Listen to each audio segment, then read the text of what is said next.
So the question here is, does my company needs to get its accounts audited in Singapore? So before we tackle this question, let's first understand the principle of audit. So what is an audit? Audit is an independent review of accounts of the company by a third person, usually a professional accountant like chartered accountant or a public accountant as it is called in some countries. And why do companies need to get their accounts audited? Companies often have many stakeholders, like they may have shareholders who are different from the directors. And also in many large companies, public may have invested their money. So to protect the interests of the general public and shareholders, an independent audit is a mechanism. So what happens is a chartered accountant will go to the office of the company once a year and will verify various receipts, check accounting entries, and then will certify that the accounts have been created in a true and fair way. What that means is there are no wrongdoings in the accounts of the company and the money has been used for the proper business of the company. Now, this was okay many years back, but what is happening in current times, corporate structures are becoming very common. Many small businesses also nowadays incorporate a company. They don't necessarily go for a sole proprietorship or partnership. So you will often see that somebody is starting a business with one or two people together and they have a very limited turnover and all the capital they have invested themselves. So there are no external parties like external shareholders or public involved in this. So theoretically, they don't really need to have this independent review. And that is the reason why in Singapore, the rules have been made to exempt these kind of small companies from the requirement to have their accounts audited. So as I said, audit of the accounts is not compulsory for every company in Singapore. If your company is a public limited company, then obviously audit is compulsory.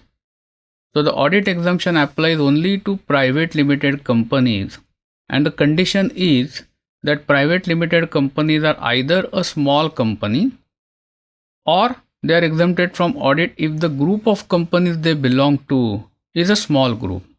So in case there is a company which is owned by another company, so kind of a holding company and subsidiary company setup, then in that circumstances, the consolidated result of the group, that is the sum total of results of all the two or three companies which are in the group will be taken into consideration.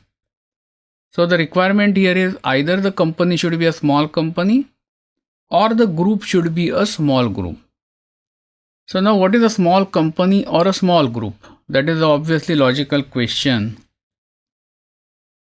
So a small company is a company where the total annual turnover sales of the company is less than Singapore dollar 10 million in a year, or the total assets of the company at the time of financial year end is less than Singapore dollar 10 million, or the number of full-time employees at the end of the year is less than 50. And the same definition applies even at a small group level. So if at the group level turnover should be less than 10 million Singapore dollars, or the total assets under the group should be less than Singapore dollar 10 million, or the number of full-time employees at the end of the year of the group should be less than 50.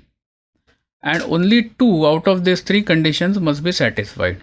So if any company or any group satisfies two conditions out of these three, then it will be called as a small company and it will qualify for the audit exemption.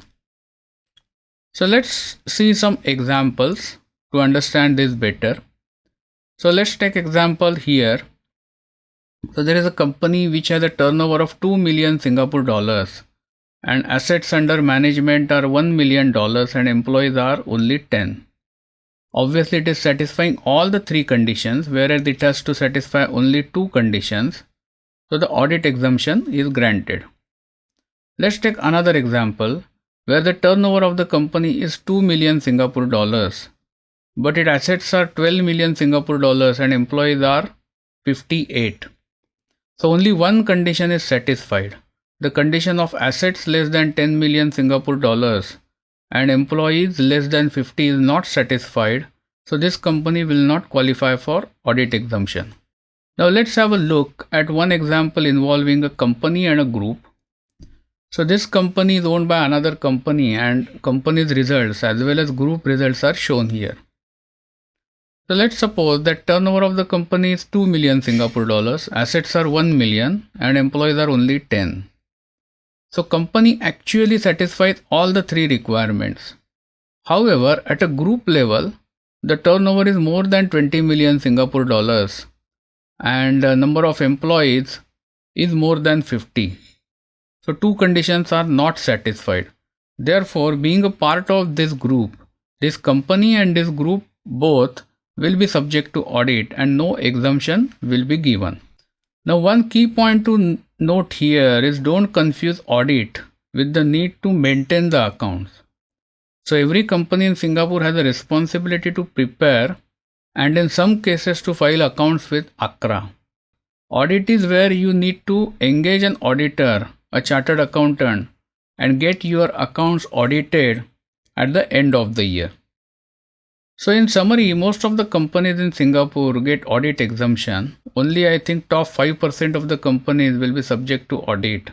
And as you can see, the limits provided by the authorities are also quite generous. I mean 10 million for assets and turnover and 50 number of employees, it's quite good. I hope the audit requirement is clear to you now. Thank you for watching this video.